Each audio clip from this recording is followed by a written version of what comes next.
Halo, selamat pagi. Pagi-pagi, semangat. Udah jam 10.30 ya. Harusnya live-nya kita mulai dari jam 10. Tapi nggak apa-apa ya. Ini pagi yang sangat indah sekali. Kita ada di danau. Danau di daerah mana ini ya? Cibinong. Udah selesai workout gitu ya, udah minum kopi, minum kopi dulu. Ya. Minum kopi ala-ala abang-abang di pinggiran. Lucu tuh bentuknya. Ya.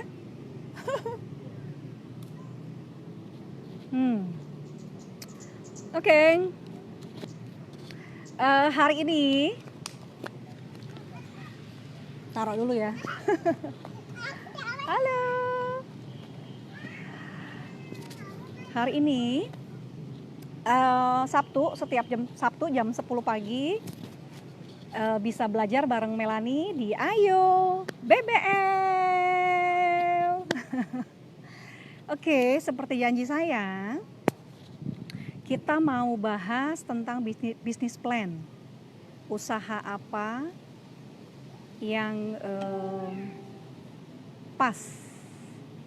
Bisnis apa yang pas di tengah pandemi ini? Gitu ya. Nggak mau banyak prolog. Saya anggap teman-teman semuanya sudah memiliki mindset entrepreneur. Kalau belum ada mindset entrepreneurnya, nanti browsing mindset planner itu apa. Jadi saya tidak menjelaskan lagi secara panjang lebar ya. Sekarang udah masuk fokus ke bisnisnya. Semua bisnis yang saya akan ceritakan hari ini itu semuanya sudah pernah saya jalanin. Jadi teman-teman bisa juga belajar dari kesalahan-kesalahan yang sudah saya lakukan, sehingga rambu-rambunya bisa distrategikan. Jadi kalau misalkan punya uang untuk usaha modal gitu ya, tidak banyak, jadi teman-teman tahu tuh, oh ternyata pengalamannya Melani kemarin itu dijadikan experience supaya ketika kita mau berusaha, anginnya kenceng banget ya. Ketika kita mau berusaha itu ada perhitungannya gitu ya. Ada juga yang bilang jangan banyak diperhitungkan, jangan banyak diplanningkan, nanti nggak jadi. Bener banget. Nah, ntar saya cerita tentang pengalaman saya deh. Waktu saya masih kerja, tapi saya mau usaha, mikir modalnya dari mana, kemudian balik apa enggak uang yang akan dikeluarkan. Nah ini ya, itu dulu. Oke, saya mau menyapa dulu teman-teman yang sudah nonton. Ada siapa ya? Triputra Jaya. Halo Triputra Jaya, apa kabar? Yang lainnya pada nggak kelihatan ya. Nama-namanya nggak muncul soalnya gitu. Oke teman-teman, sehat selalu ya. Sambil masak, kalau misalkan ada ibu-ibu yang nonton sambil masak ya, sambil dengerin si Melani ngoceh deh, siapa tahu ada benernya. Kalau nggak ada benernya ya udah tinggalin aja. Adek mau menyapa nggak teman-teman mama nih? Dek, sini sayang. Halo guys, gimana bilangnya? Hai guys, ini aku Jovil abis potong rambut guys, nemenin mamahnya live. Nih calon pengusaha AC, karena dari usia 2 tahun udah mamahnya perkenalkan tentang AC dan perangkat-perangkatnya. Jadi sampai sekarang rutinitasnya megangnya pasti obeng, yang ditonton pasti AC, panel, apalagi nak? Ini apa nih? Itu namanya selasih, enak itu. Laki. Yang di atas itu ya natu matang. Tem milik ambodel yang Betul. Milik ambodel dan hitam. Iya, oke. Ya, boleh mama sebentar live saya? Ade mau menyapa teman-teman mama nggak? Halo teman-teman mama. Iya. Mana? Your smile. Bye gitu nak. Bye teman-teman mama gitu. Bye-bye. Bye-bye. Kiss. Udah, bentar ya mama ya. Oke. Ini kayaknya kalau ada musik lebih konsentrasi ya. Oke lah, ini di tengah danau. Musiknya dari mana?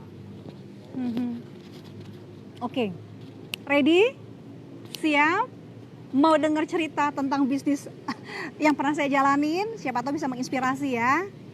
Oke, stay tune terus di BBM Belajar bareng Melanie. Oke. Saya mau cerita waktu tahun 2010 itu saya waktu masih kerja ya di Hotel Borobudur Jakarta. Waktu ngobrol-ngobrol sama temen. Nah, teman saya ini orang yang sangat pasif. Orang tipikal accounting dan finance kebanyakan. Nggak banyak ngobrol, nggak banyak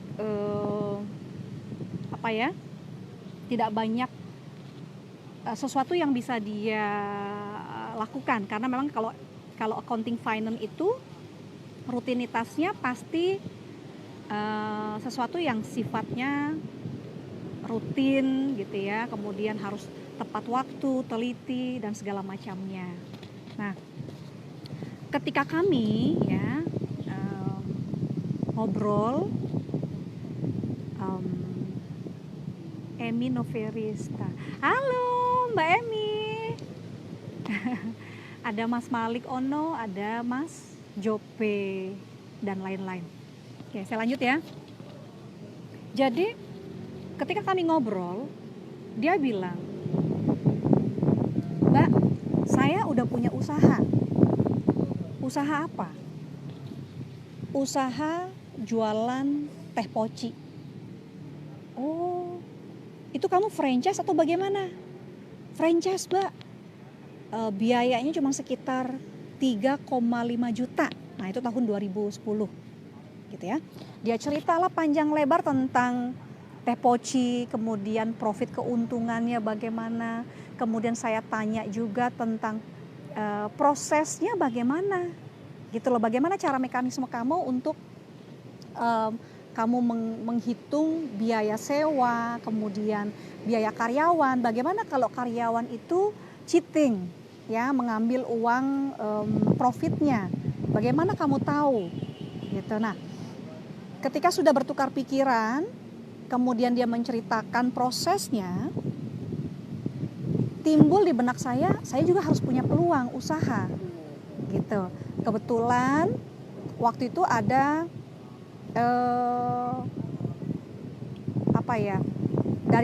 di Hotel Borobudur itu ada koperasi karyawan.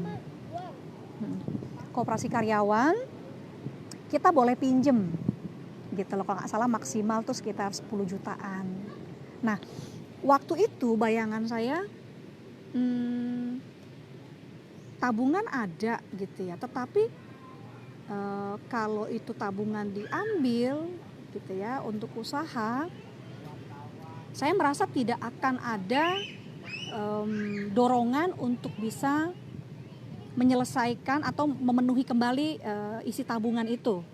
Tapi kalau saya menggunakan fasilitas yang ada di koperasi, maka dengan sekuat tenaga saya akan mengansurnya dengan tepat waktu.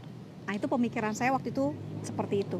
Singkat cerita, saya pinjam dari koperasi, begitu uang udah sampai di tangan, ya, ini belum ada mindset entrepreneur yang sesungguhnya ya, tapi sebenarnya belajar mindsetnya sudah mulai. Uang sudah di tangan, saya berpikir lagi, nanti kalau uangnya modalnya nggak balik bagaimana, gitu. Amsyong dong. Udah tuh ya, kurang lebih sekitar 1 bulan nggak jalan-jalan karena nggak bisa tidur. Ini uang mau ditabung aja atau buat usaha gitu. Udah baca artikel-artikel yang memotivasi tentang pergumulan orang yang baru mulai berusaha. Nah, di situ ada quote dari Bob Sadino yang sampai sekarang itu saya pegang. Ya, itu sudah masuk di mindset saya dan saya pikir ini hal yang logik dan saya harus lakukan ini dan saya harus sharingkan ini kepada teman-teman semua. Dia bilang, ya kan? Dia bilang, lakukan usaha itu dan nggak perlu ditanyakan mau usaha apa, nggak perlu. Di kepala saya yang sudah terbayang adalah waktu itu untuk usaha es pisang ijo. Nah, ya, passion saya bukan di kuliner, saya orang yang nggak bisa masak. Tapi saya suka makanan pisang ijo. Nah, waktu itu pisang ijo itu lagi nge-boom tuh.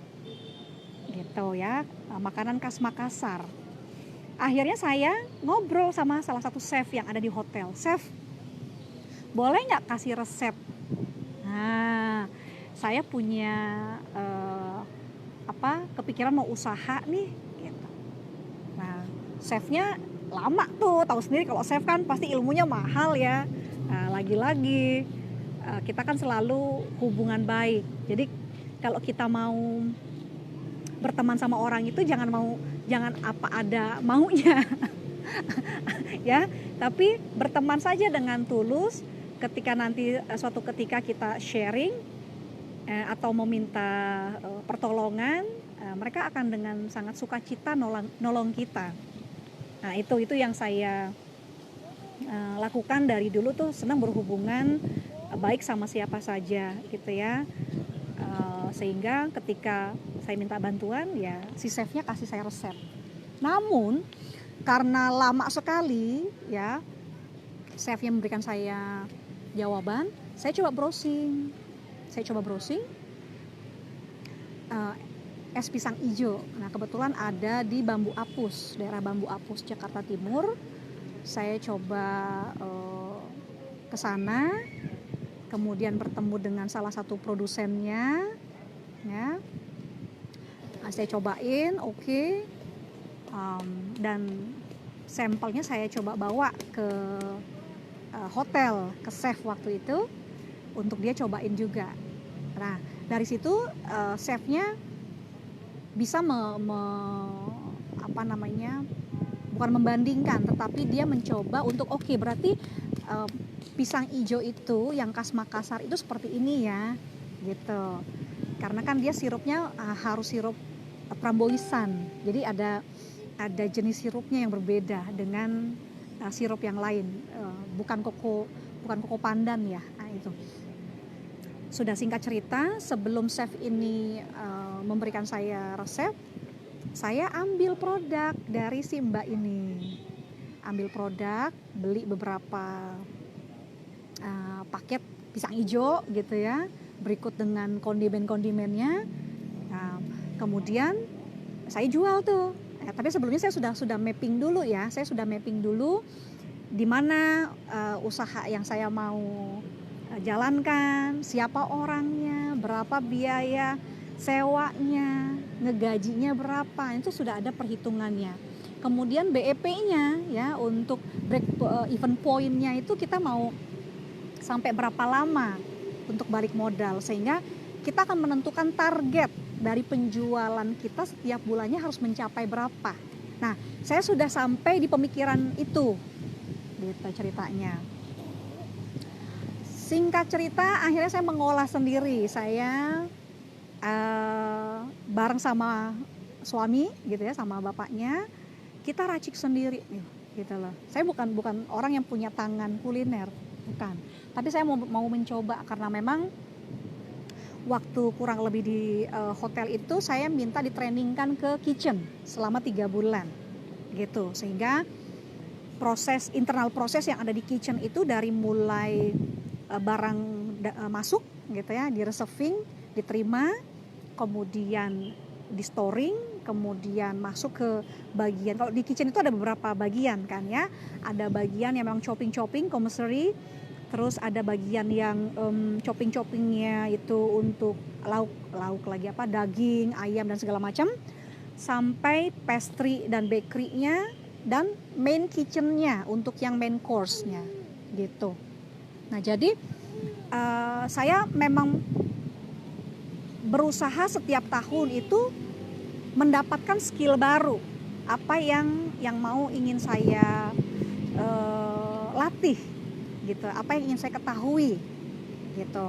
Nah jadi ciri khas dari mindset entrepreneur, keingintahuannya tinggi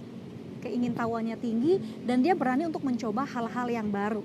Ketika situasinya sudah nyaman, situasinya sudah tenang, damai sentosa, dia akan menggeliat tuh, karena dia merasa hidupnya sangat flat. Nah, sehingga akan cari perkara lagi, perkara mana yang bisa dipelajarin kan gitu ya. Siapa nih, ada Supriyadi. Halo Pak Supri, keren Bu, mantap ya, thank you. Ada Mas Arman, ada siapa lagi ya? Siapa ya? Mas Wangsiah gitu ya. Ya. Oke. Nah, singkat cerita, akhirnya saya sampai memiliki 3 booth. Ya, saya taruh di Indomaret gitu ya.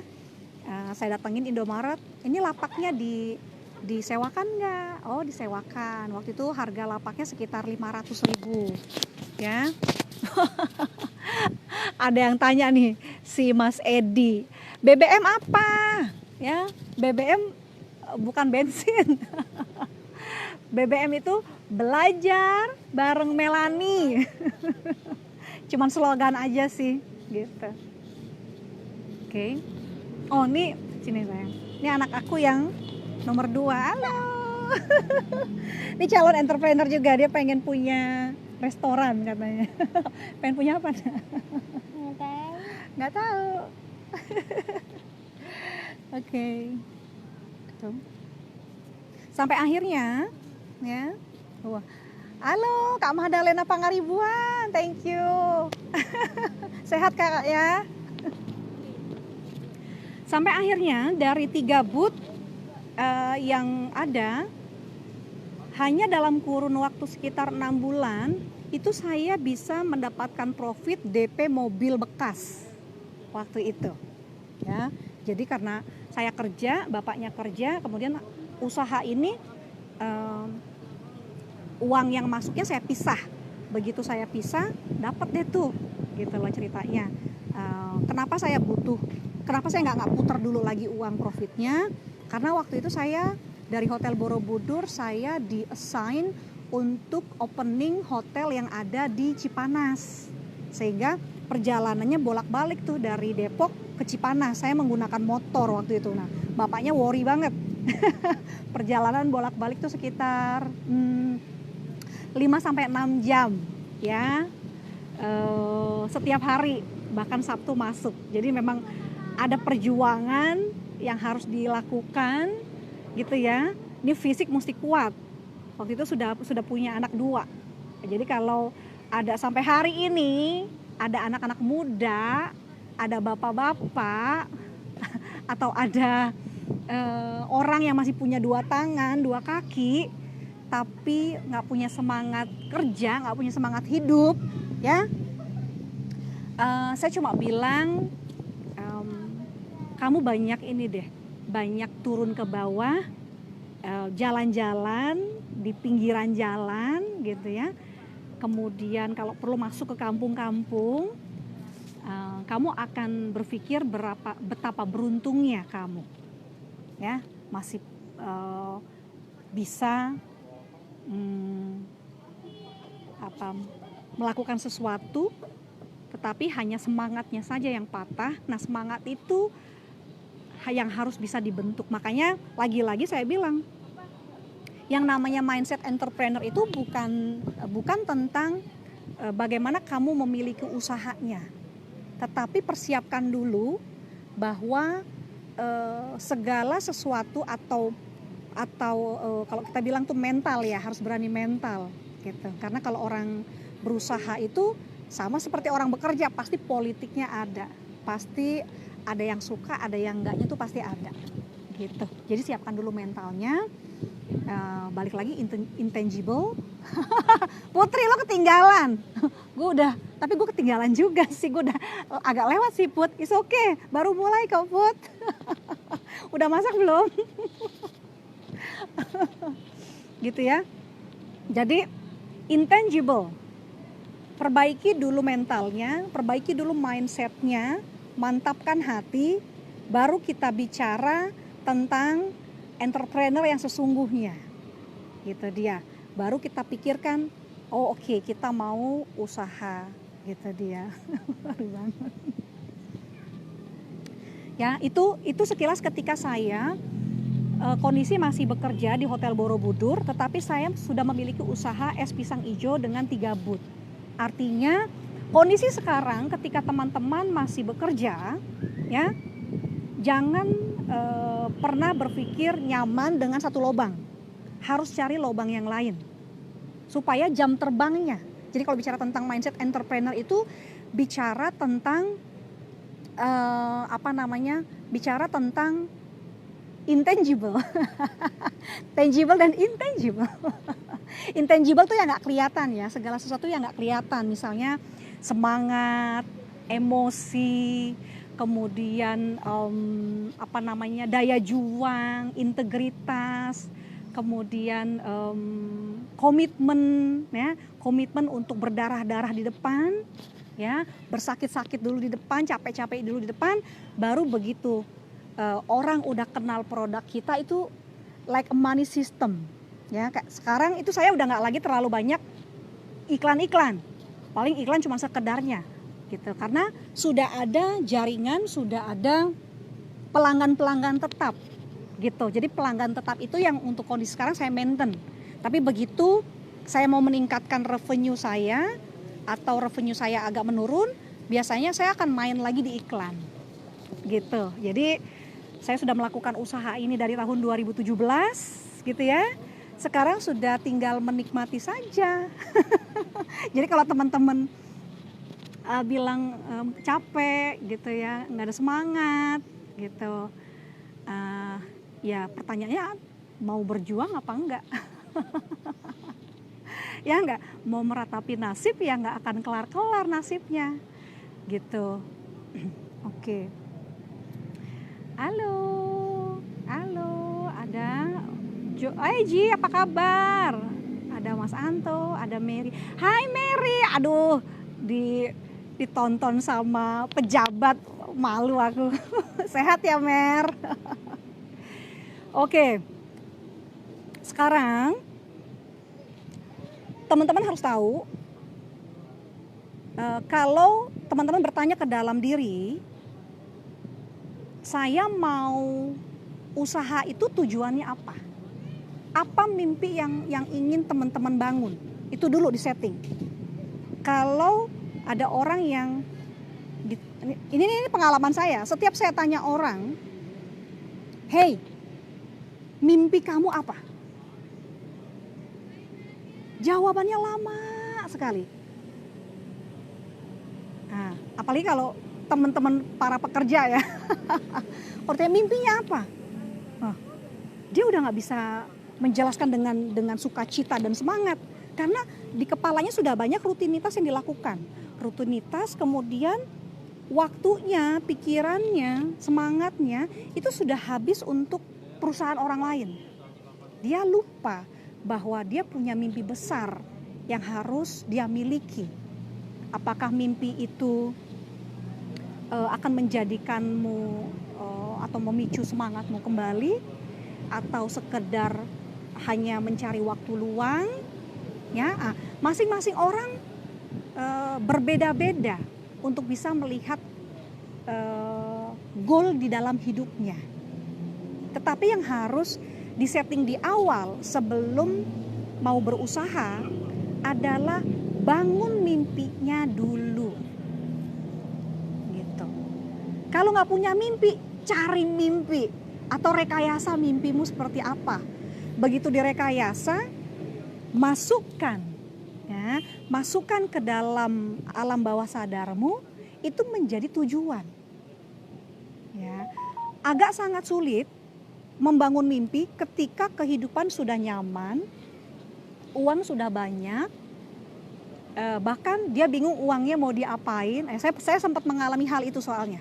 Ya, gaji saya besar, tabungan saya ada lah gitu ya, rumah udah punya, mobil udah ada. Saya bingung, ini uang saya mau dikemanain. Waktu itu saya nggak ngerti tentang bagaimana tentang investasi atau bagaimana tentang financial planning. Nah, itu saya tidak mendapatkan wacana seperti itu. Mbak Tri, apa kabar? Kangen Mbak Tri, sehat ya? Seneng deh ada Mbak Tri, sahabatku ini dari Hotel Borobudur. Gitu. Ya, jadi walaupun teman-teman sekarang bekerja, setting dulu mimpinya. Untuk apa juga kita bekerja, mencari uang banyak-banyak tapi nggak punya tujuan hidup. Ya, gitu dia. Pertama, setting mimpi. Kalau udah setting mimpi, tujuan ada, simpelnya kan pasti kita akan merencanakan sesuatu. Tuh kata Putri, Bu Tri apa kabar Bu? Cus deh, baik semua mudah-mudahan ya. Pasti kita akan merencanakan sesuatu. Nah, rencana itu kita mainkan dalam sebuah tahapan. Nah, strategi ya. Tahapan pertama berarti kan ada produk gitu ya. Tentukan produknya apa. Begitu udah ada produk, bingung. Ini saya kalau ngajar training di kelas-kelas ya, biasanya kalau ditanya oke, teman-teman mau usahanya apa? Selalu bingung. Apa ya produknya ya? Ya kan? Gitu. Jadi terlihat sederhana ya. Ketika kita melihat orang jualan teh manis atau mie ayam, kita cuman beli aja. Tapi kita tidak pernah mau bertanya proses dari orang ini sampai jualan mie ayam itu bagaimana sih mulainya. Dan kalaupun teh manis, kita observe nggak bagaimana sih caranya dia untuk melakukan operasionalnya gitu ya. Apa ya kalau bilang bukan operasionalnya, yalah melakukan meracik gitu ya, ambil tehnya teh apa, teh poci yang hijau atau yang hitam atau yang mereknya apa nih gitu. Nah, itu kita nggak pernah mau tahu, minum aja. Tapi kalau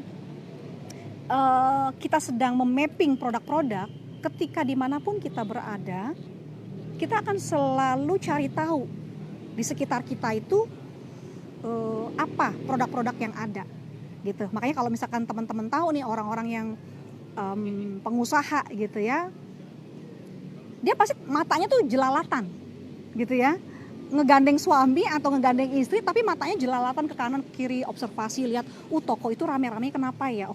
Kemudian ada curiousnya, akhirnya saya deketin gitu ya, saya tanyakan entah kepada supervisornya atau manajernya gitu ya, atau mungkin juga kepada si ownernya. Nah, itu terjadi dialog. Nah, kadang-kadang orang-orang yang memang senang untuk melihat peluang-peluang, dia selalu akan jelalatan matanya ke segala penjuru karena melihat peluang-peluang. Hai, good luck Mei. Ya, thank you Mbak Tri. Gitu ya. Oke. Itu dulu yang akan prolog kedua ya. Tadi kan prolog pertamanya tentang intro, tentang pengalaman saya ketika menjadi karyawan, kemudian berusaha. Artinya desire muncul, passion untuk usaha itu ketika kita ada ngobrol bareng sama temen gitu ya. Jadi sekali lagi, dengarkan suara alam.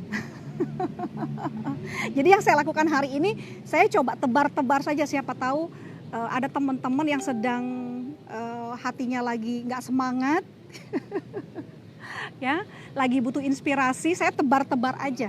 Siapa tahu nanti akan muncul ide-ide di dalam mindsetnya masing-masing ya, gitu dia. Jadi ini yang tujuan yang saya lakukan tuh itu ya, bukan mau cari suami, saya udah punya suami. Bukan mau genit-genitan atau puber kedua, enggak. Gitu. Ada tante. Tante Mawarni dari Nias. Oke. Sekarang yang mau saya hancurkan dari pemikiran teman-teman adalah ketika mau berusaha, jangan pikirkan modalnya. Jangan pikirkan modalnya. Itu modal kesampingkan dulu, karena kalau orang udah punya niatan berusaha, dia pengen jangan yang gede-gede dulu ya. Kalau mau usaha itu jangan yang gede-gede dulu ya. Saya udah bahas dari yang minggu lalu ya pembahasannya. Jangan lakukan atau investasi modal yang besar. Kalau perlu itu modal nol. Modal nol tuh dari mana? Lihat dapur, di dapur ada apa gitu. Gengsi dong, bodoh amat mau gengsi apa enggak, orang nggak kasih kita makan. Jadi tutup kuping rapat-rapat, setting mimpinya, lakukan apa yang bisa kamu lakukan gitu ya, action. Kalau udah action ya, walaupun dapatnya cuman 1.000 perak, 2.000 perak, 3.000 perak, itu aduh nikmatnya luar biasa.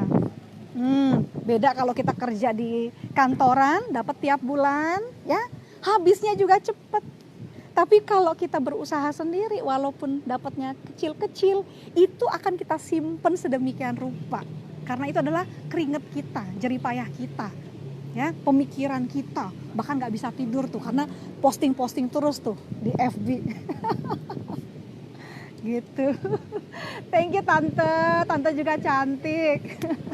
Pak Agus semangat Pak, ye. Gitu ya, singkirkan dulu modalnya.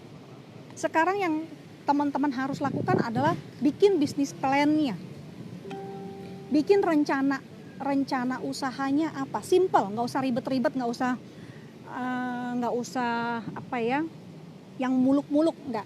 Ambil kertas, oke. Misalnya kuliner, saya cuman bisanya adalah bikin keripik singkong misalnya ya, bikin keripik singkong.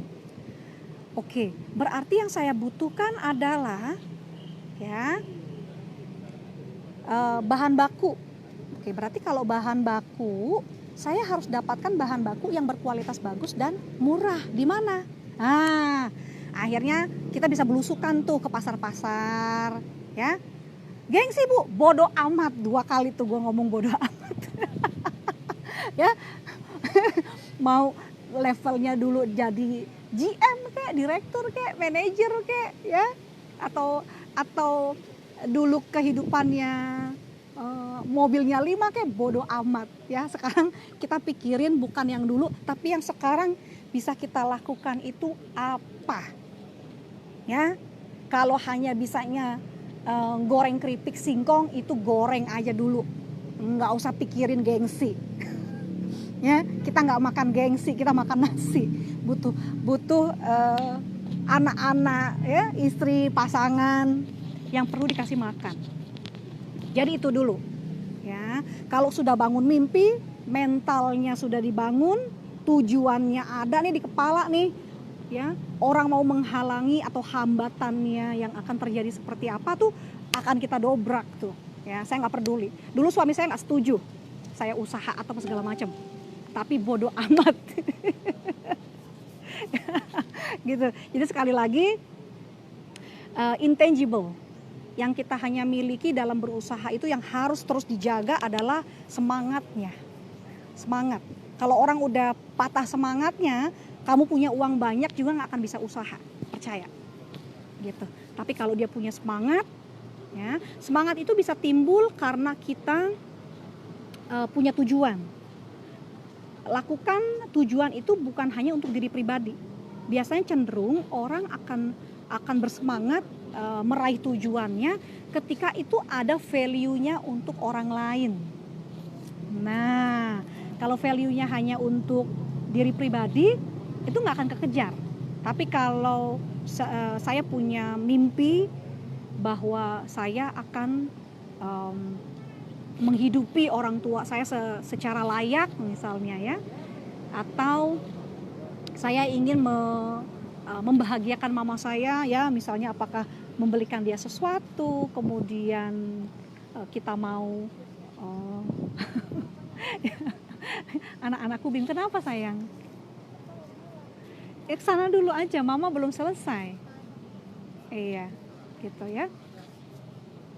Ini anak-anak pada nonton. Kamu sini dulu deh, sini deh, ketemu dulu sama teman-teman mama deh. Gimana sih? Masa mamanya disuruh buru-buru, orang lagi sharing kok. Iya, sama papa dulu deh, sebentar.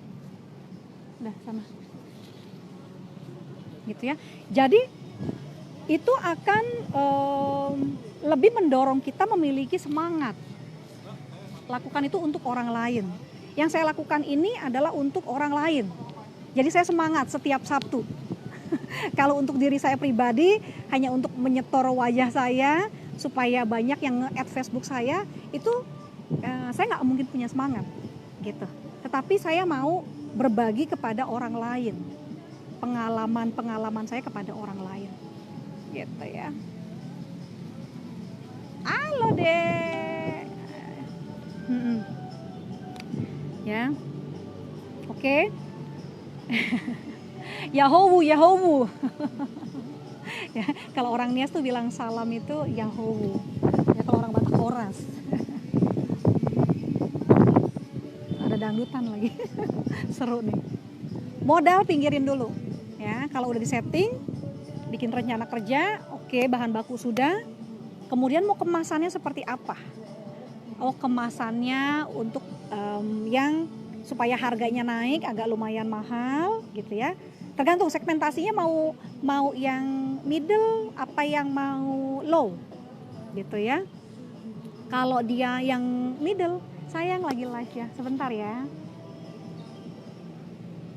Kalau mau yang low mungkin kemasan plastik gitu ya. Nah, itu bisa dipergunakan. Tapi kalau mau yang middle up, mungkin packagingnya atau kemasannya lebih bagus lagi.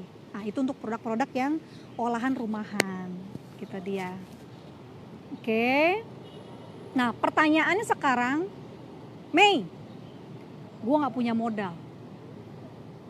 Selain olahan UMKM kuliner kayak begitu, kayaknya gue nggak tertarik tuh. Kira-kira jenis usaha apa lagi sih, ya kan, yang bisa gue jalanin? Oke. Pertanyaannya, kalau saya balikin,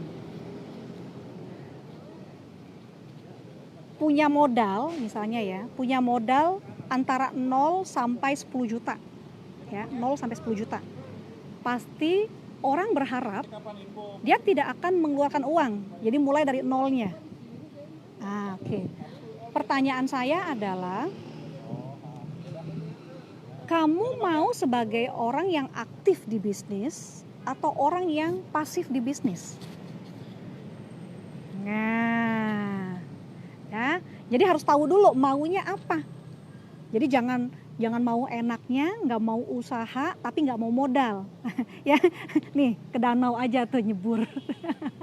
Ya, berenang deh tuh ya, supaya otaknya kebuka gitu. Yang namanya usaha pasti harus ada tenaga. Jikalau modalnya nggak ada. Tapi ada juga orang yang modalnya ada tapi nggak mau tenaganya. Mau yang mana? Gitu ya. Kita bahas dulu yang secara fisik dia mampu. Ya, untuk bisa handling bisnisnya. Gitu. Karena kalau kategori masing-masing orang nih beda-beda nih gitu. Tapi saya selalu menyentuh ke lapisan yang paling bawah. Saya nggak mau main di level yang atas. Kalau yang level yang atas udah ikutan sama ini aja, motivatornya si Mario Teguh gitu ya, atau apa tuh, siapa ya, Margo Wawi apa yang tentang hipnoterapi apa segala macam gitu ya. Ya, atau yang motivator yang hebat-hebat deh. Kalau yang kelas atas saya nggak mau sentuh, karena mereka sudah punya kapitalnya sendiri, sebenarnya mindsetnya juga sudah punya, tapi kadang-kadang jeleknya adalah tidak bisa mempertahankan semangatnya. Nah, semangat ini kan sangat penting. Oke, buka contekan dulu. Ini banyak soalnya yang dilakuin. Oke, sekarang kita mau bahas tentang mindset entrepreneur ya, yang dia ada di level karyawan dan di level pemula. Gitu ya. Maksudnya ada sudah masih menjadi karyawan tetapi dia punya bisnis. Nah, kira-kira begitu. Atau bisa jadi dia ibu rumah tangga gitu ya, tapi dia menjalankan bisnis. Atau ada orang yang kelihatannya pengangguran, nggak kerja, tapi sebenarnya dia bisnis, gitu dia. Nah, ini kategorinya itu. Ya. Kita coba masuk jenis usaha yang ada, yang pernah saya lakukan ya. Saya nggak pernah bahas apa yang belum pernah saya lakukan. Jadi bukan teori, tapi semuanya sudah kita lakukan. Jenis bisnisnya waktu itu saya kategorikan usaha yang pernah saya jalanin itu dari modal 0 sampai 10 juta. Nah, itu permodalannya. Gitu.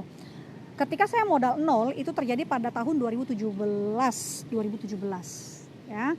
Ketika usaha Mom and Baby Spa saya gagal, kemudian saya bersama dengan salah satu dokter yang ngajarin itu membuat olahan kelor. Ya, oh nice, wow. Membuat olahan kelor, gitu dia. Itu tanpa modal. Jadi dokter itu kasih kita bahan baku 500 gram daun kelor, kemudian beberapa pouch, kemudian ada beberapa tea bag, gitu ya, dan ada beberapa stiker. Nah, kami diajarkan caranya untuk mengolah kelor itu ya, dijadikan teh kelor itu seperti apa. Dan kita belajar caranya menghitung HPP, kemudian profitnya, dan kita main di segmentasi yang seperti apa. Nah, awas ketendang itu kopinya. Bentar ya, anak minta dibukain ciki. Mau dong? Iya. Dikit ya. Ya. Terima kasih, cu mama dong. Love you.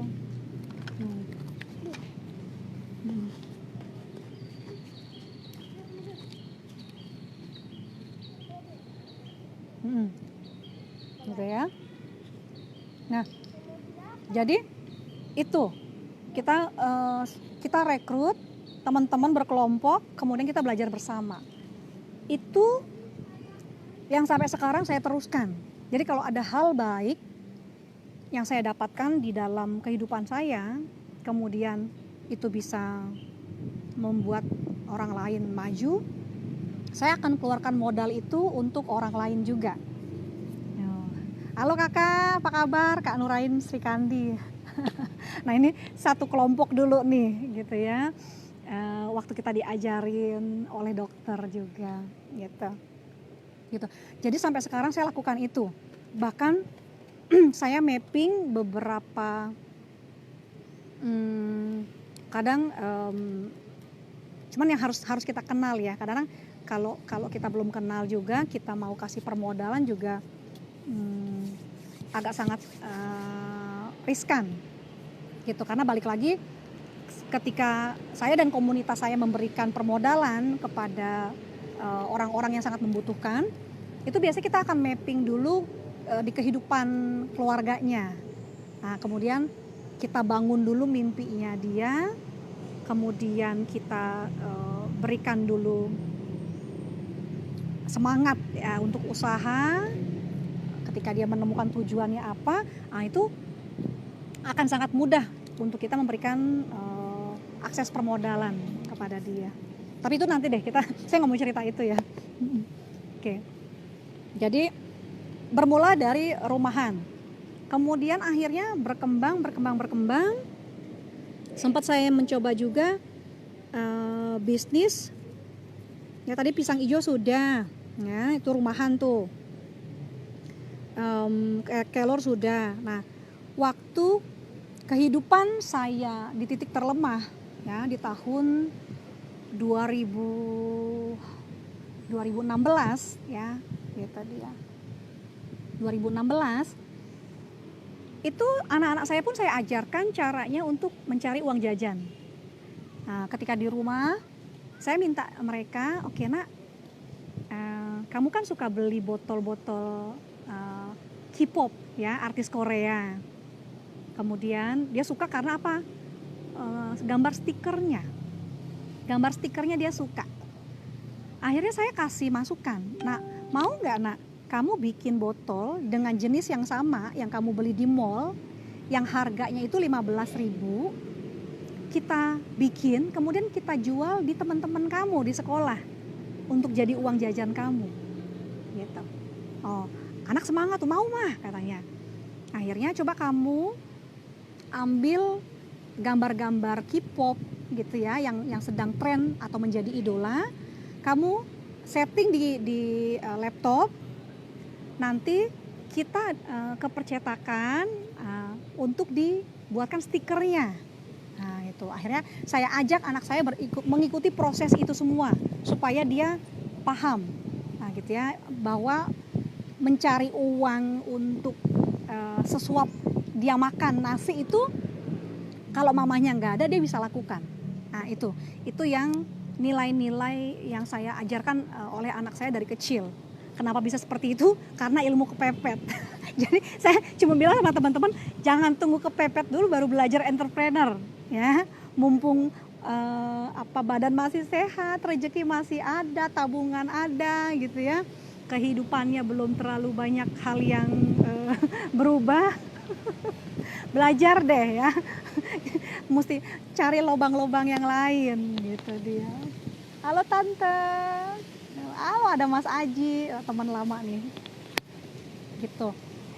Nah udah akhirnya itu dijual ke sekolah temennya anak-anak saya.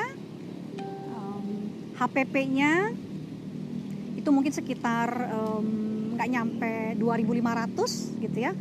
Dia hanya jual 5.000. Saya bilang sama anak saya, nggak usah jual mahal-mahal nak, gitu ya. Walaupun anak saya bilang, ma temen waktu kakak kasih lihat, dia langsung tanya, ini harganya 10.000 ya, gitu. Terus kakak jual berapa?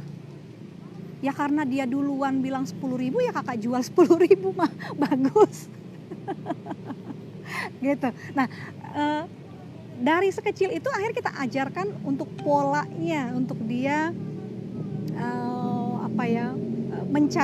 mencari peluang-peluangnya seperti apa, bahkan strateginya menghadapi customer seperti apa, itu sudah dilakukan anak-anakku, gitu dia.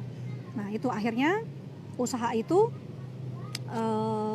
sempat berjalan ya, karena lagi-lagi saya tidak bisa memaksakan itu harus di-maintain oleh anak saya sedemikian rupa karena dia punya tugas utama ya. Tapi paling tidak dari hasil penjualan dia untuk yang botol-botol saja, baik di sekolah maupun yang dia jual secara online ya, waktu tahun 2017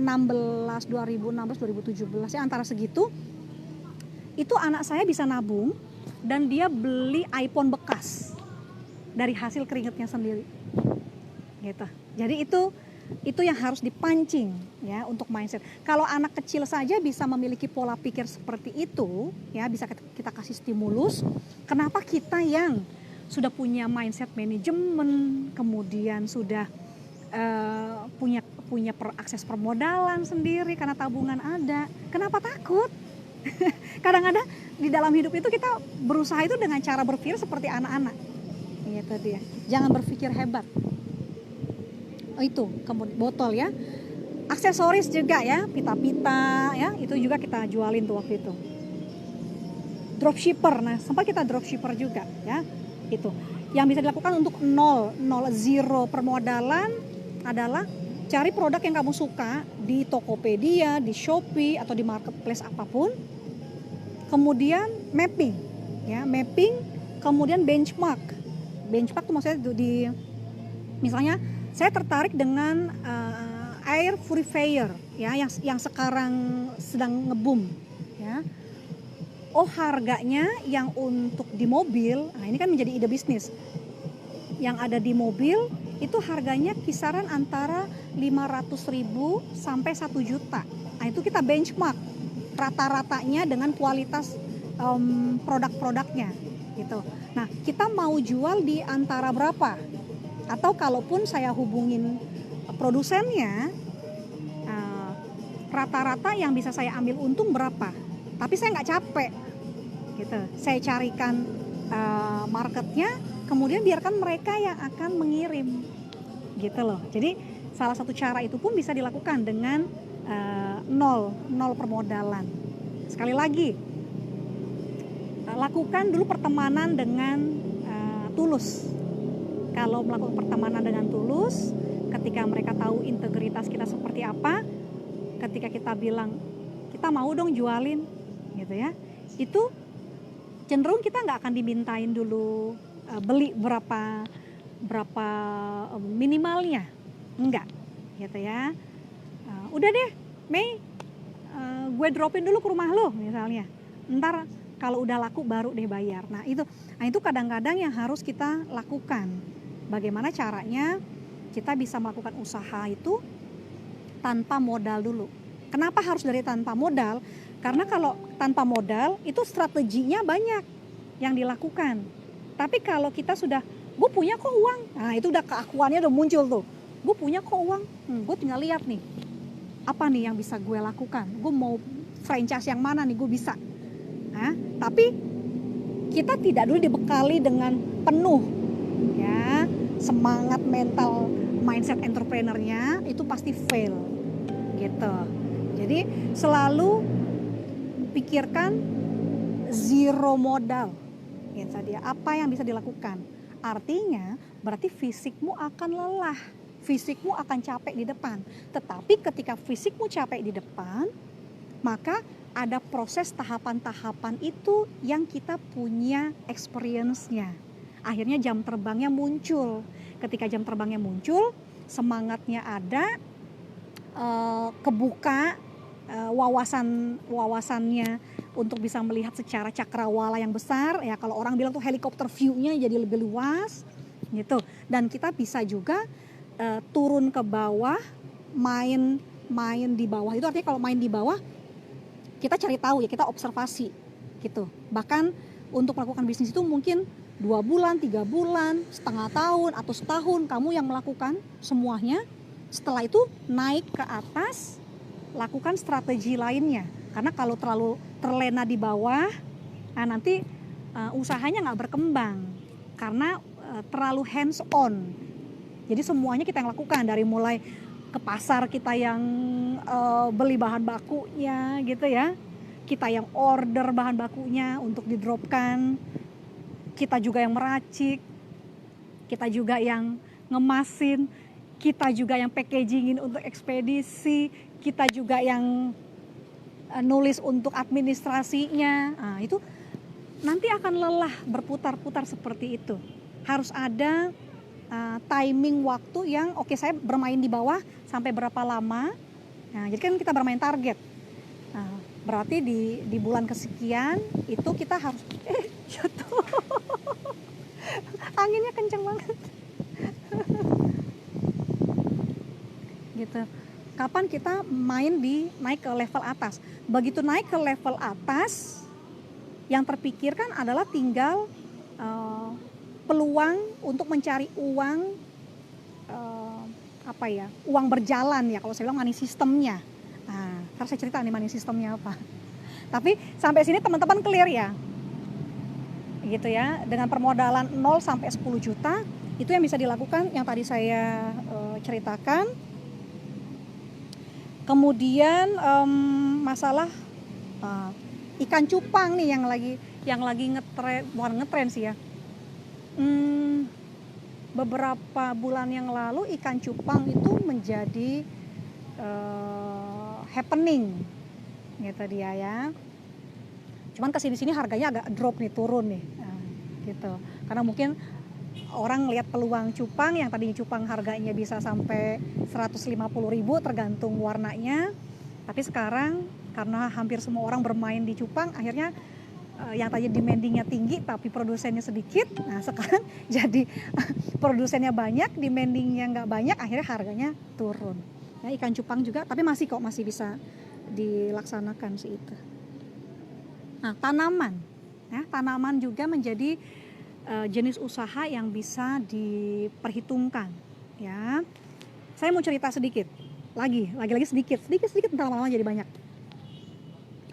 Pada tahun 2019 waktu saya masih kerja di Rumah Sakit Awal Bros, waktu itu Awal Bros kan baru opening sehingga membutuhkan tanaman. Saya lihat tanaman kalau dibudgetkan gitu ya, butuh puluhan juta nih gitu loh untuk biayanya. Lagi-lagi nih beruntung nih. Direktur Rumah Sakit Awal Bros beruntung nih dapetin si Melani nih. Ya, saya punya network. Saya bilang, "Dok, saya punya network nih, Dok. Kita bisa dapetin terserah dokter mau ambil 1.000, 2.000, bahkan sampai 5.000 tanaman juga dikasih gratis loh, Dok." Saya bilang gitu. "Seriusan, Mbak?" katanya. "Oh, serius," gitu.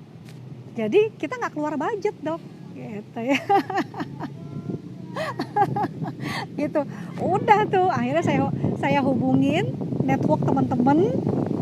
Jadi kalau misalkan ada teman-teman yang mau usaha tanaman tapi nggak mau ada modal, japri saya ya, nanti saya kasih tahu aksesnya. Cuman memang harus ambil sendiri ya ke tempatnya, harus ambil sendiri, siapin mobil baknya sendiri. Gitu, jadi tanamannya tinggal diambil gitu. Tanaman ya, itu apalagi? Terus ikan cupang udah, broker ekspedisi sendiri. Saya mau ngomongin sedikit lagi ya. Ini tentang sampah ya. Sebenarnya kalau kita kreatif, sampah juga menjadi salah satu usaha tanpa modal, ya, usaha tanpa modal. Tinggal kreativitas yang akan kita lakukan apa. Saya punya teman namanya Bu Novi, dia mengelola sampah koran itu menjadi anyaman ya, dibikin anyamannya itu bisa jadi tas, bisa jadi vas bunga, kemudian bisa jadi pernak-pernik lainnya gitu ya, interior rumah. Nah itu saya sempat beli juga tuh ke Bu Novi untuk interior atau gift waktu pembukaan di Rumah Sakit Awal Bros waktu itu. Nah ini sampah. Jadi modal nol itu bisa dilakukan kalau fisiknya main, ya. Kalau fisiknya main, kemudian mau terjun langsung hands on untuk ngedapetin experience-nya dan jam terbangnya. Jadi kalau misalkan teman-teman ada di level entrepreneur yang aktif, lakukan itu dengan modal nol gitu. Tapi kalau teman-teman punya modal gitu ya, tapi fisiknya nggak mau turun ke lapangan, yang bisa dilakukan adalah dengan cara investasikan permodalanmu kepada orang lain. Bu, tapi nggak mau dong banyak-banyak ke orang lain, nanti balik modal nggak? Nah ini lagi-lagi ya, saya kalau ada orang ngomong begitu tuh saya cuman bilang begini,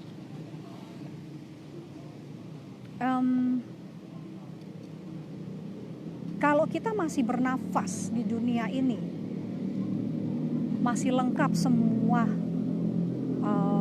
fisik yang kita miliki, kenapa kita mesti khawatir tentang keuangan? Kenapa kamu mesti worry tentang uang yang sudah dikeluarkan itu apakah akan balik atau tidak. Ketika kita mau ikutan training online atau medsos ataupun training apapun yang ada di iklan-iklan yang digembar-gemborkan, harus mengeluarkan sejumlah uang nggak kita? Ya, kayak saya pernah ikutan tuh. Cuman untungnya saya nggak ikut registrasi ya. Untuk bisa paham tentang Facebook, IG, YouTube, TikTok atau lainnya gitu ya. Itu saya mesti harus bayar 8 juta. Untuk apa? Semua bisa dipelajarin. Gitu. Nah, ya mungkin ada orang yang ingin menginvestasikan uangnya untuk knowledge. Tetapi saya mau bilang, investasikan uangmu dengan action. Supaya kamu punya jam terbang. Supaya learning by doing-nya dapat. Bukan hanya dipenuhin segala teori untuk isi kepala. Udah tahu ilmunya nih, nanti deh kalau sempet baru saya jalanin. Nah, itu mendingan gak usah, simpen uangnya aja di deposito. Gitu, ya. Jadi kalau teman-teman punya permodalan yang bisa teman-teman lakukan adalah, tapi fisiknya nggak mau aktif, cari orang di sekitar rumahmu, ya, atau di lingkunganmu, mana orang-orang yang dia punya mimpi dan dia mau berusaha, tapi nggak punya modal. Contoh sederhananya ya, waktu itu saya punya mbak-mbak di ruko, di usaha saya, yang biasa bersih-bersih, inilah buat bersih-bersih di ruko ya. Saya lihat aktivitas dia selesai jam sekian, atau aktivitas dia baru akan mulai di jam sekian. Nah, ada waktu luang di pagi hari untuk dia bisa melakukan bisnisnya. Saya bilang, kamu kalau masak jagonya apa? Bu, saya tuh bisa bikin nasi uduk enak banget bu. Nah. Oke. Udah pernah belum sebelumnya? Udah pernah bu dulu bu. Cuman ya gitu deh. Apalah gitu alasannya. Oke. Kalau kamu mau jualan nasi uduk lagi, saya kasih modal mau nggak? Tapi bisa nggak kamu konsisten ngejalaninnya? Ingat ya, cari orang yang dia konsisten untuk mau usaha kita dijalankan oleh dia. Nah itu nanti kan akan terlihat dari kita ngobrol bareng dia, melihat spiritnya, semangatnya. Ini orang-orang yang clean plan atau orang-orang yang on off, atau yang karena desakan ekonomi mau tidak mau dia harus bekerja. Nah, cari orang-orang yang desakan ekonominya sangat membutuhkan, itu yang akan bisa kita pegang, gitu ya. Udah, jadi akhirnya si mbak-mbak ini saya kasih modal itu untuk nasi uduk dan segala macam, cuma meja doang. Tapi saya kasih ini spanduk ya, ada spanduk. Oke, spanduknya saya bikinin namanya uduk si Ayu, nah gitu. Jadi biar dia happy, gitu. Kita bilang bahwa ini usaha milik dia, gitu dia. Kemudian saya tanya, kamu mau sistemnya seperti apa Ayu? Mau sistemnya kamu setor ke saya, atau kamu maunya kita bagi hasil, gitu. Terserah aja bu, maunya yang bagaimana. Nah, gini aja deh yuk, saya bilang. Dari nasi uduk kamu tiap hari, terserah deh kamu laku berapa, saya kasih modal kamu 500.000 untuk satu hari itu kamu belanja ya, gitu. Kamu belanja bikin nasi uduk, gitu. Nanti setiap seminggu sekali saya minta ke kamu tuh cuma 50.000 deh, gitu. Halo Adit, nah, nonton lagi Adit ya, sehat Dit. Kamu kasih saya per minggu 50.000 aja deh. Kok 50.000 bu, gitu.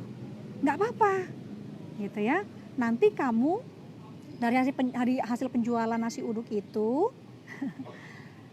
kamu simpen dulu yang misalnya 500.000 kamu beli beras, beli ini, kemudian hari ini kan jualnya profitnya katakan hanya dapat sekitar 50.000. Nah 40.000 itu kamu sisihkan dulu untuk beli santan, kan santan mesti tiap hari kita beli, saya bilang ya, atau 2 hari sekali, atau mungkin menggunakan santan instan atau apapun lah yang menurut kamu bagus. Nah jadi kita ajarkan polanya kepada si orang yang kita mau bentuk ini. Nah gitu. Cuman lagi-lagi kan kita harus tahu dulu experience-nya gitu. Makanya saya selalu bilang kalau orang mau berusaha hands on dulu. Ya, hands on dulu. Capek-capek dulu nggak apa-apa gitu. Dianggap orang tidak punya derajat yang baik, bodoh amat. Bodoh amat gitu ya, nggak mau dengerin orang, nggak apa-apa. Makanya zaman dulu saya ke pasar ya, belusukan gitu loh, ngobrol sama abang-abang di jalan, ngobrol gitu. Jadi itu yang memang mesti dilakukan. Fisiknya turun ke lapangan, hands on dulu, kamu tahu dulu bisnisnya seperti apa, nanti ide-ide itu akan muncul. Nah itu yang bisa kamu lakukan ya. Kenapa nggak bikin franchise nasi uduk? Ya, belum ada loh franchise nasi uduk. Seru kan? Gitu. Kalau franchise warteg udah ada. Saya tahu tuh di daerah Jakarta Selatan banyak. Franchise nasi uduk, paling nasi uduk modal 2 juta cukup lah. Gitu ya. Udah semuanya. Bilang ke orang-orang yang kita investasikan itu bagi hasil aja atau sistem setor. Jadi kita nggak mau capek-capek untuk prosesnya dia seperti apa. Tapi ingat, lagi-lagi yang dibutuhkan orang-orang yang berpartner dengan kita, apalagi di teman-teman yang memang dia mencarinya penghidupan untuk makan sehari-hari, yang harus dijaga adalah semangatnya, spiritnya, dan hubungan baiknya. Karena kalau kita udah di sana dia sudah jalan, tapi kita nggak bersapa dia, nggak greeting dia, ya itu yang terjadi sama teman-teman saya. Gerobaknya dibawa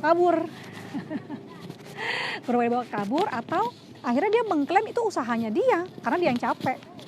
Karena teman saya nggak pernah datang, nggak pernah mengunjungi, nggak pernah menyapa. Jadi dia merasa tidak ada bonding, ya, ownership-nya hanya milik dia sendiri. Lagi-lagi kalau mau belajar entrepreneur itu ya bicara tentang leadership, bicara tentang bagaimana membuat relasi yang baik terhadap orang-orang sekitar. Nah, dilatih dulu lah dirinya, gitu. Yang penting sih intangible. Makanya saya bilang kalau mau usaha itu ini dipenuhin dulu, terus berani action, gitu. Baru itu jadi, gitu ya.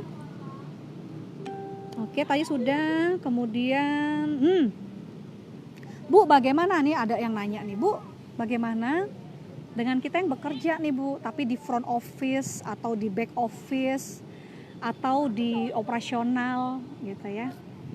Saya ada salah satu reseller saya, salah satu di hotel, gitu ya. Dia concierge di hotel. Dia bilang, Bu, bisa nggak Ibu dropin produk Ibu Kelor ke sini? Kenapa? Saya bilang, karena biasanya tamu-tamu dari luar negeri, mereka mencari produk-produk herbal atau produk-produk makanan asli Indonesia. Nah, gitu. Akhirnya dari seorang concierge itu bisa melihat peluang untuk bisa menjadi reseller. Gitu. Ya, jadi banyak sih caranya. Kalau kita punya modal 0 sampai 10 juta, ada lebah. Mau berusaha tuh banyak caranya, gitu. Cuman yang harus dipenuhi ini dulu. Mei, bagaimana seandainya yang permodalannya cukup tinggi? Bagaimana? Saya mau cerita tentang franchise Mangkabayan. Ya. Waktu tahun 2019 sampai tahun 2020 itu saya menjadi broker franchise, ya. Halo, Saferius Duha. Saya menjadi broker franchise. Jadi waktu itu ada expo di JCC tentang franchise kuliner. Ya, dari mulai A sampai Z, dari harga franchise yang harganya dari mulai 3,5 juta sampai yang miliaran juga ada di situ. Saya ikut datanglah ke pameran itu, dan di pameran itulah yang akhirnya saya juga ikutan training tentang ekspor, ya, bagaimana caranya untuk ekspor, menjadi eksportir. Nah itu di expo yang seperti itu. Jadi kalau teman-teman ada waktu luang, kemudian ada pameran-pameran, nah harapannya dibandingkan bermalas-malasan di rumah, bangun tidur makan gitu ya, ada pameran, ada expo atau ada apapun, nah itu kita kunjungi. Nanti akan ada inspirasi, akan ada peluang-peluang yang bisa kita dapatkan gitu ya. Saya ambil brosurnya semua ya, saya tanya-tanya masing-masing ownernya gitu. Kemudian kebetulan saya tahu bahwa di area Bekasi Utara itu saya kenal ownernya, dia sedang punya area untuk komersialnya. Ya, sudah ada Pizza Hut di sana, sudah ada KFC di sana. Nah, dia mencoba untuk membangun lagi kuliner yang lain. Nah, saya bring up, saya bawa nih ke ownernya, saya bilang, mau nggak ini Pak. Nah, jadi balik lagi ya, sisi lain dari entrepreneur itu mesti punya daya jual untuk presentasi gitu. Bu harus pintar ngomong, nggak perlu pintar ngomong. Nanti pintar ngomong itu ketika kamu tahu apa yang dijalankan gitu ya, apa yang ingin dicapai, nanti dengan sendirinya itu bisa ngomong. Karena orang nggak bisa ngomong karena dia nggak tahu tujuannya mau apa. Misalnya mau ngobrol sama tetangga, bingung mau ngobrol apa ya. Ya, kenapa pusing amat? Ya bawain deh tetangganya tempe goreng, bakwan goreng, nanti akan terjadi percakapan. Jadi sesimpel itu sebenarnya kalau kita ngobrol sama orang.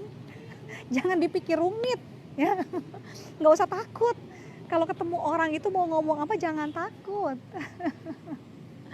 Halo, Mas Tika Simbolon. Gitu. Jadi kalau Bu saya orangnya pemalu. Ya nggak apa-apa pemalu. Tapi kalau ketemu orang, kemudian di satu area itu hanya ada kamu dan dia, terjadi percakapan enggak? Enggak Bu, aku diem aja. Ya udah diem aja nggak apa-apa. Gitu. Ya, balik lagi ya. Ini setiap kita dimanapun berada, bina hubungan dengan orang lain. Gitu. Bina hubungannya jangan tanyanya mau pinjam uang, orang lari.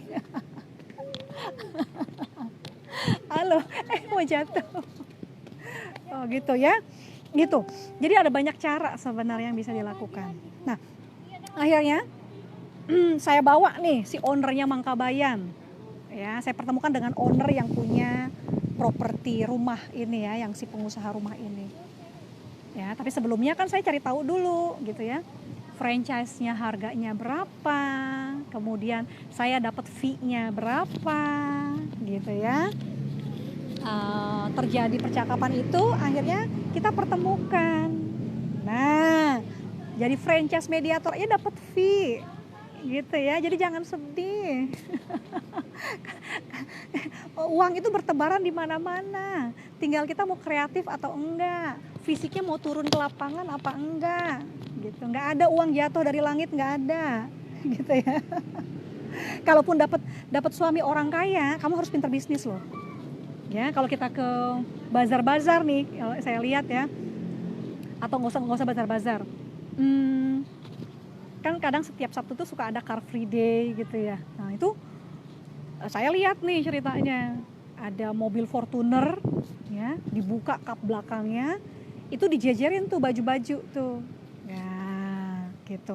Jadi sampai teman saya bilang, orang udah kaya pengen kaya ya Mei, ya harus dong.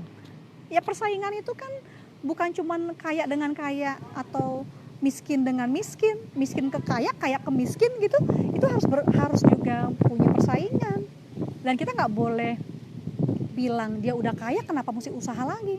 Loh, kaya saat ini, tapi kalau dia sakit, suaminya meninggal, kemudian mata pencarian istrinya hanya ibu rumah tangga, nggak ada gitu ya, atau orang yang memberikan kamu penghidupan tiap bulannya gitu, itu udah nggak ada, apa yang akan kamu lakukan? Kamu akan suffer, menderita gitu. Makanya mau uang kamu banyak, mau uang kamu nggak banyak, belajar bisnis, nggak ada urusan gitu ya, mau orang kaya mau orang miskin nggak ada urusan, harus belajar. Karena kita nggak pernah tahu dengan situasi pandemi yang seperti ini, bisa tiba-tiba kita kehilangan loh mata pencarian itu ya gitu. Jadi berjaga-jaga, itu di Bible juga ada kok, kita semua harus berjaga-jaga. Jangan pernah puas dengan situasi yang ada ya, atau nyaman, jangan. Udah, akhirnya saya coba korek tentang mindsetnya si ownernya Mangkabayan gitu ya. Saya bilang selanjutnya usaha yang akan Bapak jalankan ini akan diteruskan oleh siapa, Pak? Ya, usaha Mangkabayan. Mangkabayan ada beberapa cabang ya, gitu. Waktu itu saya sempat berargue sama ownernya Mangkabayan, kenapa Bapak tidak lakukan ordering secara online? Nah, alasan si Bapak itu tipe restorannya adalah lebih ke family, kekeluargaan ya, untuk arisan, kemudian untuk ulang tahun ya, event ruang meeting lah, mereka jual ruang meeting berikut dengan makanannya. Nah, tapi dengan situasi yang sekarang pandemi seperti ini kan, semua restoran kan suffer ya, menderita semua, bahkan tutup ya gitu.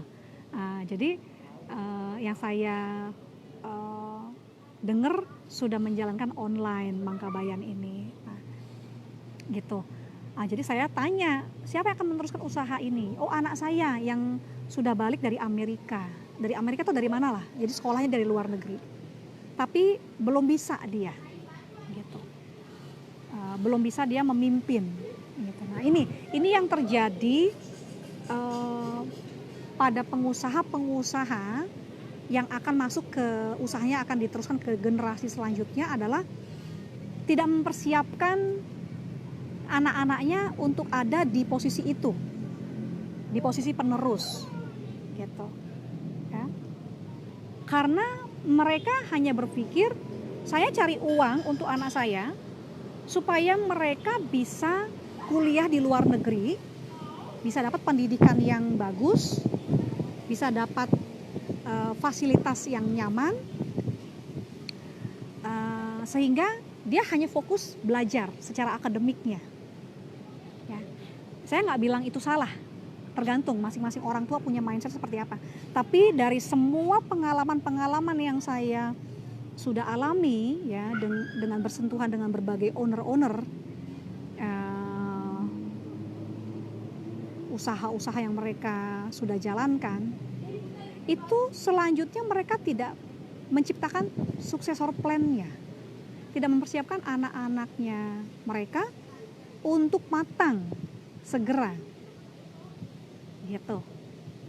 Bahkan kalau ceritanya anaknya ini justru tertariknya lebih ke digital, lebih ke hal-hal yang teknologi, jadi nggak ada hubungannya sama kuliner gitu. Nah, saya mau pesan sama teman-teman yang punya anak, kalau memang anakmu mau dilatih untuk menjadi pengusaha atau entrepreneur, berarti harus dilatih dari kecil.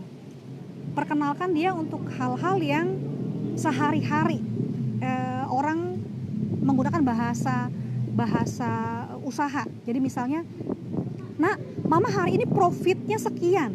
Mah, profit itu apa artinya, mah? Nah, kita kan menjelaskan tuh profit itu apa. Atau, nah, ini HPP-nya mama kayak ketinggian deh. HPP apa, mah? Oh, harga pokok penjualan.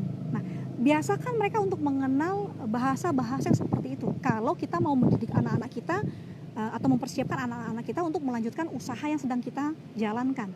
Jadi jangan salahkan anak-anak di masa yang akan datang kalau seandainya dia tidak fit in, ya, passionnya tidak sama dengan orang tuanya untuk menjalankan bisnis itu, karena memang mereka tidak dibondingkan, tidak dibuatkan stimulus untuk anak-anaknya tuh boleh mengenal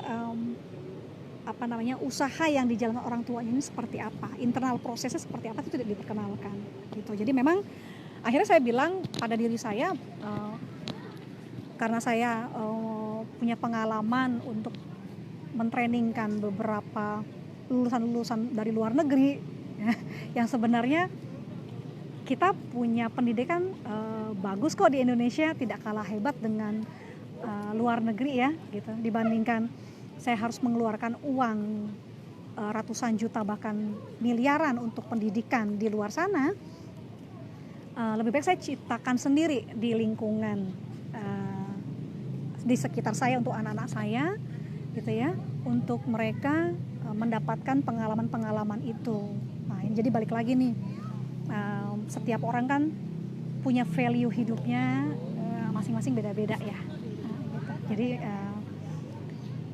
coba sekali lagi, kita mau seperti apa mimpi yang akan kita bangun. Jadi kalau mimpi itu mau kita bangun bukan tentang mimpi kita sebenarnya, tapi mimpi bersama dengan pasangan kita, mimpi bersama dengan anak-anak kita. Gitu. Halo, ada Mbak Rini Bato, Faiz Mansyur. Halo, ada Sally. Hai. Gitu. Ya, saya udah jam 11.51. Satu lagi ya, supaya menjadi inspirasi. Kalau kita sudah pernah ada hands on di usaha yang di level rendahan, kemudian kita naik di level yang tengah, ya, menjadi investor kecil-kecilan. Ya. Saya udah pernah cerita belum ya tentang teorinya Robert Kiyosaki tentang empat fase, ya. Cuma itu nanti deh, mungkin minggu depan saya bahas tentang itu deh. Nah, kalau udah ada di bawah, kemudian di tengah, gitu, kemudian kita naik lagi ke atas, ciptakan money system. Kadang-kadang cara-cara kita menjadi seorang broker ataupun mediator itu menjadi money system. Nah, tertarik kan tentang usaha broker atau mediator yang saya jalankan? Ya, bayangin deh, kalau kita tembus nih misalnya ya, untuk masuk ke sebuah perusahaan, ya nggak usah jauh-jauh, beras aja, masuk beras ke Pas Pampres misalnya ya, ini yang sedang saya jajakin begitu ya, Pas Pampres. Tiap bulan dia butuh sekitar 50 ton beras misalnya. Continue deh MOU-nya selama 1 tahun.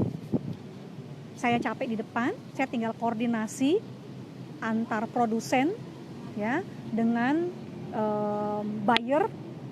Saya bermain di level fee-nya atau markup harganya.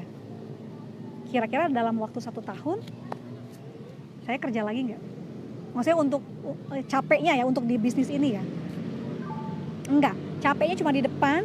Setelah itu saya akan tiap bulan dapat money systemnya. Gitu ya. Jadi teman-teman nggak usah bersedih, nggak usah putus asa, bingung mau ngapain gitu ya. Kalau memang Mei, gue mau dong dibikinin bisnis plan usaha ini, let me know ya, japri aja. Aku dengan sukacita mau sharing kok. Ya, cuman kadang-kadang pertanyaannya jangan detail banget. Saya nganggapnya tuh teman-teman udah ada di level paling nggak pedagang deh. Jadi kalau di level pedagang udah nggak baru lagi ya gitu. Kalau dari baru dijelasin, saya biasanya bikin kelas training. Nah, kita bikin webinar sama-sama gitu ya. Nggak usah bayar juga nggak apa-apa kalau saya. Ya, yang penting orangnya semangat dipacu, dipecut. Gitu. Ya, kita bikin webinar, Zoom meeting sama-sama, ayo silakan. Gitu dia. Ya, tinggal kontak-kontak aja, nggak usah ngerasa jauh. Ya, jauh di mata, dekat di hati. Nah, itu kita bangun network dengan kondisi sekarang yang ada. Oke teman-teman, itu dulu sharing dari saya. Mudah-mudahan inspirasinya bermanfaat. Mungkin tidak banyak hal hebat-hebat yang bisa saya ceritakan atau saya sharingkan, tapi sekiranya itu bisa menjadi wacana untuk didengarkan, akhirnya bisa dipikirkan. Kalau sudah dipikirkan, berarti action, gitu ya. Nggak usah takut-takut lagi. Jangan takut kalau modal itu akan balik atau tidak, nggak perlu.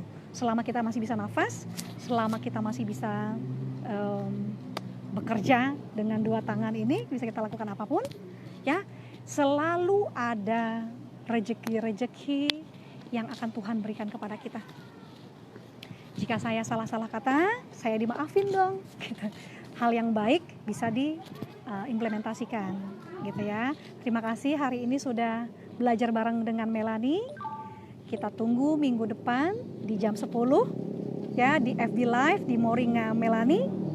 Ayo BBM, ayo belajar bareng Melanie. Thank you, bye. Atau mau gigitan? Boleh sayang.